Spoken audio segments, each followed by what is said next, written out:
మొన్న 26 తారీఖు నాడు జనవరి 26 తారీఖు నాడే కొత్త ఇండ్లకు శ్రీకారం చుడుతున్నాము, కొత్త ఇండ్లు ఇస్తాము, పేదలకు అందరినీ గుర్తించినాము అని చెప్పేసి ప్రభుత్వం అన్నది.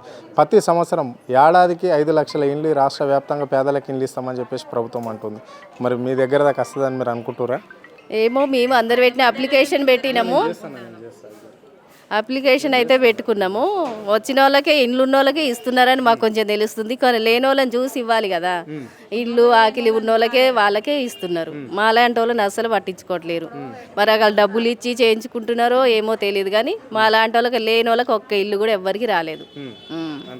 మరి మీ అత్తమ్మకు పెన్షన్ ఎంత వస్తుంది? అత్తమ్మకు 2500 వస్తుంది. అదే కేసీఆర్ ఇచ్చినవే కదా. కేసీఆర్ ఇచ్చినాయి అంతా అవే వస్తున్నాయి. రేవంత్ రెడ్డి ఎంత ఇస్తాను? 4000 ఇస్తా అన్నాడు అనుకుంటా, రాలేదు.